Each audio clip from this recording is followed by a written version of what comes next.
How's it going today, people? Welcome to another T.Jack reviews. I am Jackson, and today I'm going to be giving my review and overall thoughts on Captain Marvel. This is actually going to be kind of a double review because I didn't get a chance to do my review over Alita Battle Angel, so I'm going to slide that into this review also. So let's start off with the latest release, Captain Marvel. I'm trying not to address the whole controversy that's surrounding this movie with Brie Larson, her comments, and Rotten Tomatoes and all that. This is just about the movie itself. I went into the movie like I always do with just about any movie that I go see. I suspend all expectations and things of that nature just so I can judge the movie on just what it is. So I found this movie to be very boring in a lot of places. I mean, the overall story is fine. All the supporting characters in there are fine. They do their parts very well. Samuel L. Jackson, he looks amazing. The de-aging effects has really come along in a very short amount of time, and he looks awesome in it.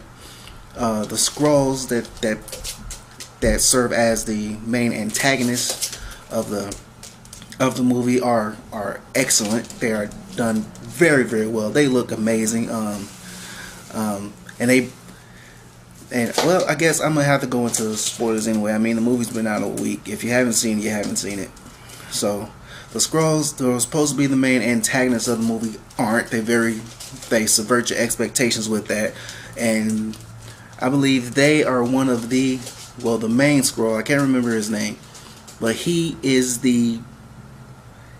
probably one of the best characters in this movie. Just hands down. If not one of the best characters in the Marvel Cinematic Universe, in my opinion. He was very engaging. He was hilarious. He played his part very, very well. You really felt for him at certain points in the movie. And let's see. They threw a nod in there of the Rambo character, one of the African American female version of Captain Marvel. She doesn't have any powers in this, but she plays her part very, very well as a single mom. The little girl in the movie, I kind of felt she was okay. She did her role. She did what she was supposed to do in the movie. She gave a lot of exposition about Captain Marvel and her past and stuff at a certain point. Like what else? Jude Law, he's alright. He's okay. He's okay in the movie, as well as the other supporting Kree characters. The Kree, Kree. They were okay also. The main problem I had with the movie was Brie Larson herself as the title character of Captain Marvel, even though they never call her Captain Marvel in the movie. She was kind of the biggest letdown in the movie. To me, keep in mind, this is just my opinion alone, she didn't feel very engaging. She felt very stiff and distant, which I guess in the beginning would kind of be okay because she's supposed to be playing a soldier in the space force type, Star Force, whatever you want to call it, which is understandable. But even then, when she's supposed to be interacting with her fellow teammates, she still came off as just distant and uninspired.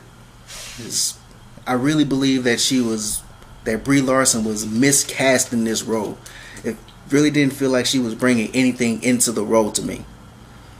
I went to see it with my nephew, and this is one of the reasons why I say it's kind of boring, because this was like during one of the first major action scenes in the movie. He leaned over to me and asked me, "Is this still the beginning?" And that's an immediate red flag for me, especially with my nephew. My nephew's kind of like really into these kind of movies, and he's not engaged, and I wasn't engaged. I mean, let me touch on the action part real quick also. The action in this movie felt lacking. I don't know if it needed to be more action in the movie, or they really needed to push the envelope of the action in the movie. The action scenes that they had in the movie, they probably should have done more work with. You know, they probably should have put a little bit more effort into them, because they also came off as very flat and very boring, just very standard. Now, the story of Captain Marvel in terms of this movie is, you know, she's a former Air Force pilot that had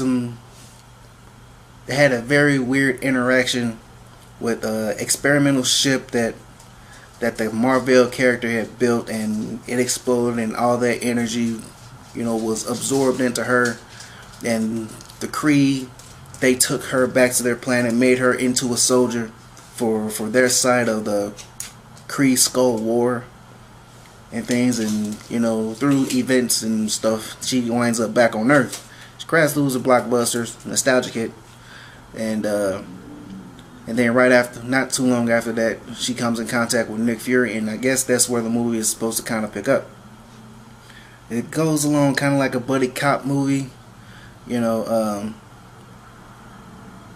Samuel L. Jackson's character is mainly the comic relief in this, and I guess she's supposed to be the straight man type character in the movie, where Fury does some stuff, you know, and plays up to her character and stuff like that. So, but that's where, even with that, that's after another action scene where has a very awesome Stan Lee cameo, which really tugs at the heartstrings. It really does.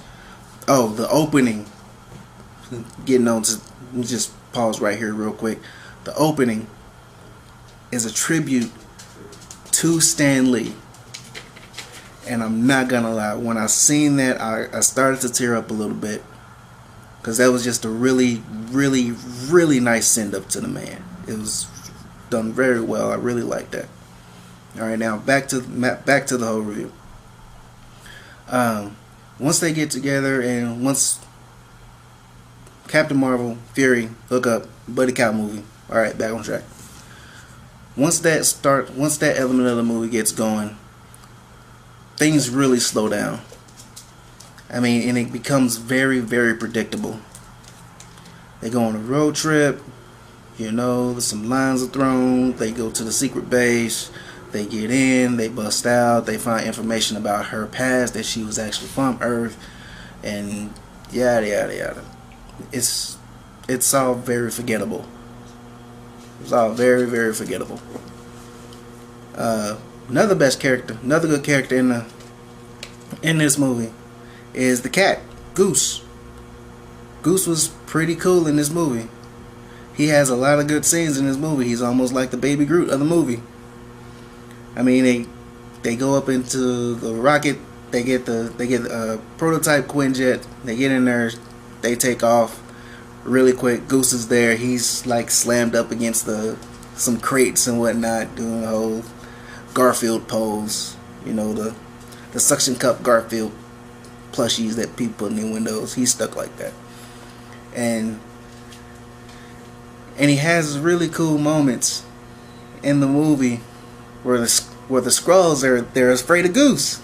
They're afraid of Goose, so Samuel L. Jackson, he kind of just constantly holds this cat and kind of torments all these Skrulls with the cat, because they believe that Goose is like this weird alien creature or something, and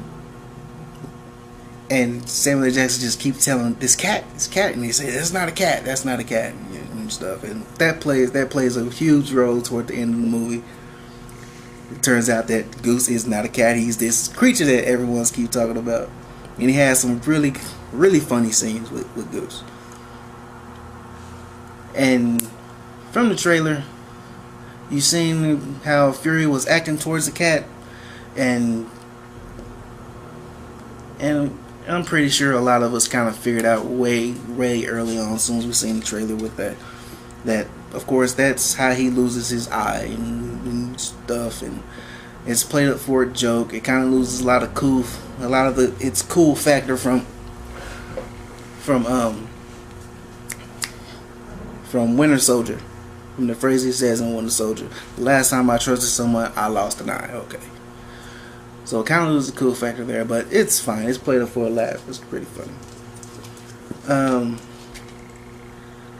So the whole big deal is that the Skrulls are trying to get to Earth to get in contact with this certain person, which is actually the Marvel character, who has a connection to Brie Larson's character.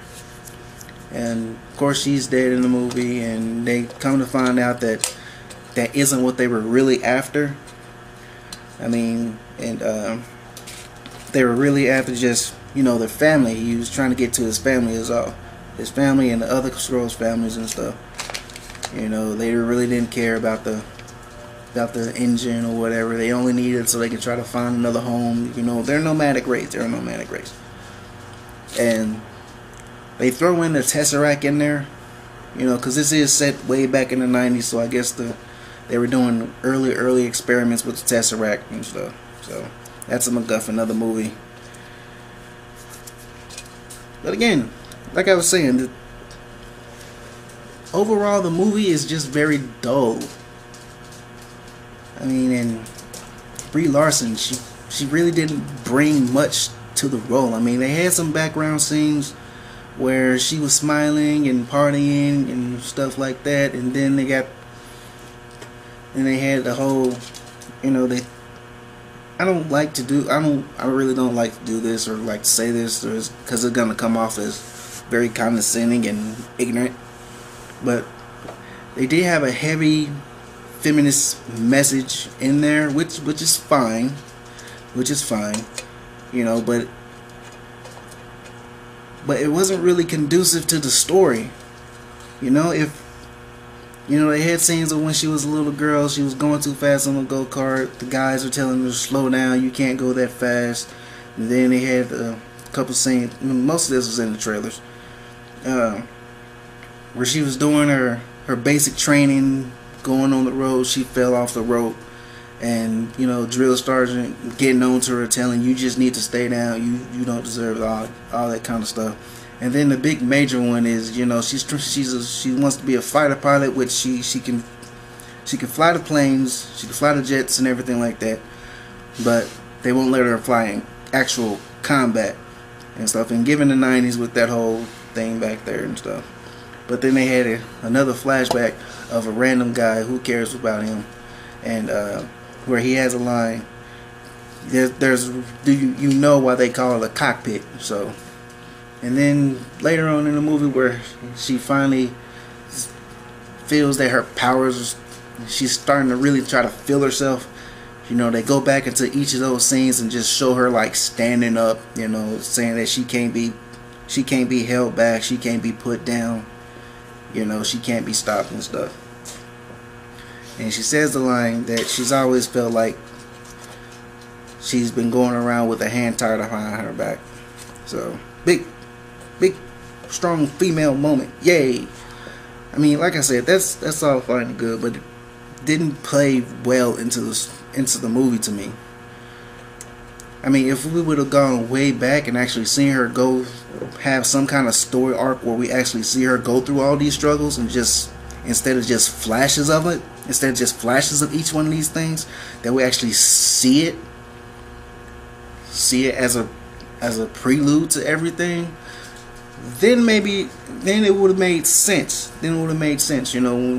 When you see all this stuff, we see that it truly is a part of her character, but just putting it in there just as the message is really didn't really bring anything to the story. It was just there. It just seemed like background noise to me. But overall, the movie was just very dull. It just felt very dull to me. Just to me. This is just my opinion. I'm not sure how many people are looking at my channel or gonna find this review or whatever, but hey, it's just my opinion on the movie. I don't care about the politics that may surround it or anything like that. But it's just that it just came out very subpar as in comparison to everything else that we've gotten from Marvel. I mean, if this movie would have came out in, probably the first or second phase of the cinematic universe, I'd probably be like, yeah, this was awesome.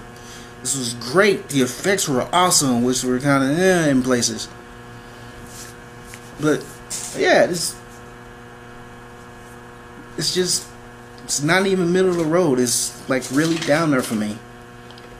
I mean, it's not top 5. It's not top 10. I mean, there's been like 20 of these movies already, so it falls pretty low down there. I'm not saying that it's the worst of the Marvel movies. No, not at all. But it just really fell flat with me. I mean, even with all the hype that's out there about the movie and the controversy about the movie and the huge box office that it made, 500 million worldwide. You can't deny that. But even a terrible movie can make money. But which this movie is not terrible. It's just very dull. So that's that part of the review.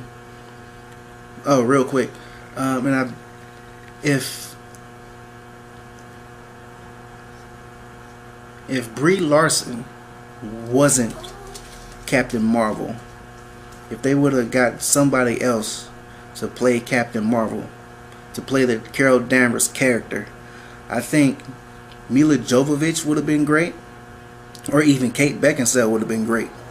I mean, both of them have kind of established themselves as very, very strong female action characters. I mean, action-based actresses.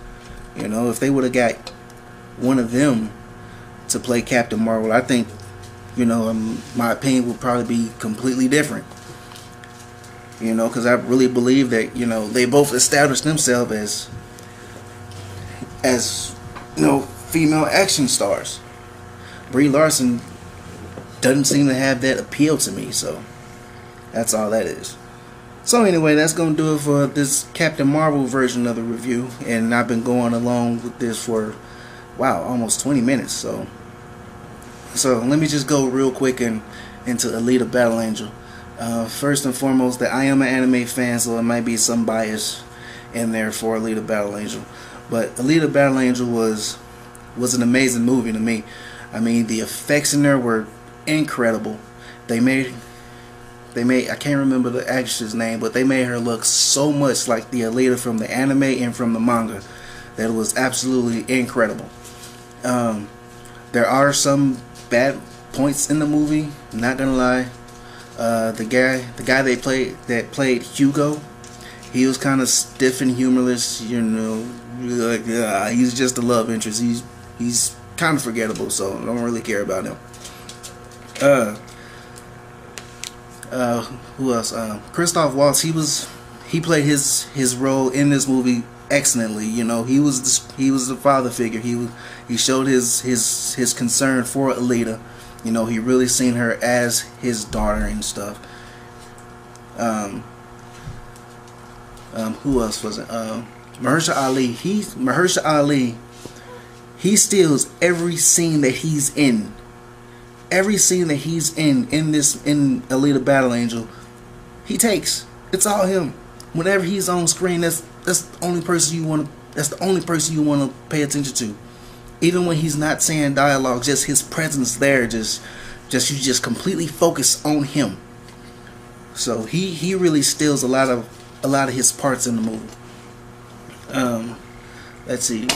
Again, I can't remember her name, but she plays Shirin. If you can't tell, I really like the anime, so I remember the names. So she plays Shirin. She's okay in this movie.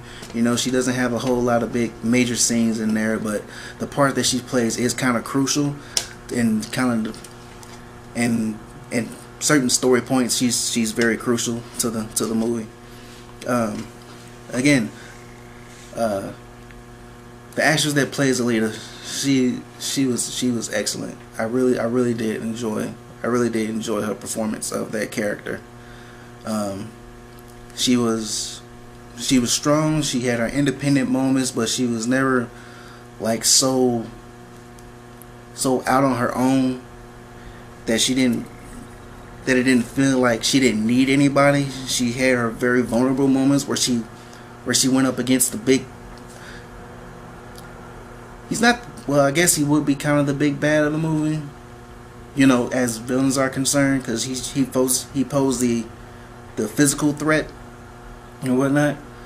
But she goes up against him. She loses her initial body and stuff, but she still fights on. But she still needs to be rescued and protected. That's why I said that Christoph Waltz's character comes in, and he really plays the father figure and whatnot. And protecting her, trying to keep her from really hurting herself. That's his role. That's the part he wants to play. But still, even with that, this is her movie. I mean, she's strong, she's fast, she's vulnerable in places. I really, even though I bought her side of the love story between her and Hugo, even though he's forgettable. The Hugo character is forgettable. But we see some of her backstory. We see that she's a soldier and a straight up warrior, and she plays that part up very well. Whenever she's in a fight, there isn't a moment where you don't feel like, yeah, she gonna come out of this, she gonna whoop some people's behinds. And even when she does get beat, you never feel too sorry for her. I mean, you feel for her, but you never feel too sorry for her, because at some point she's gonna bounce back. She's gonna bounce back and just whip all kinds of tail.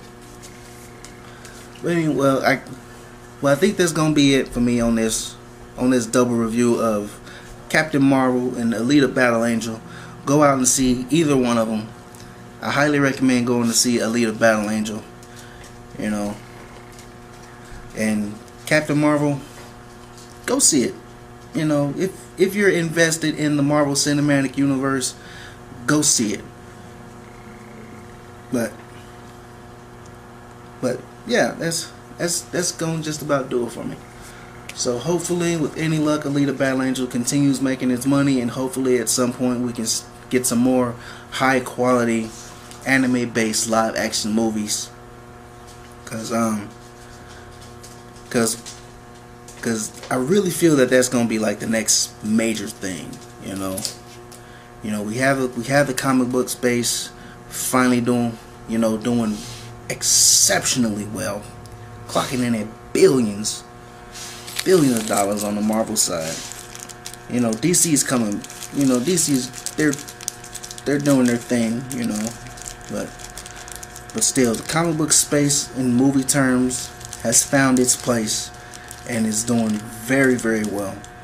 Now we just need to get these anime adaptations on point. We got one good one. We got one good one with Alita, and now if we just get at least 2 more good anime based live action movies going, I think we'll be good. I think we'll be straight going on. I've always thought that it only takes that one. It only takes that one to kind of open the floodgates to have something great. I don't think Alita's that one, but it's a damn good start. Now we also got the Pokemon movie coming out, Detective Pikachu. That could be number 2. That could be number 2. That could be a number 2 with the anime, and a number 1 with the video games. All right, that's another one we need to get going. But anyway, I rambled on too long as it is. So anyway, like, comment, subscribe, hit the bell, all that good stuff, and I'm gonna catch y'all on the next one. I'm out.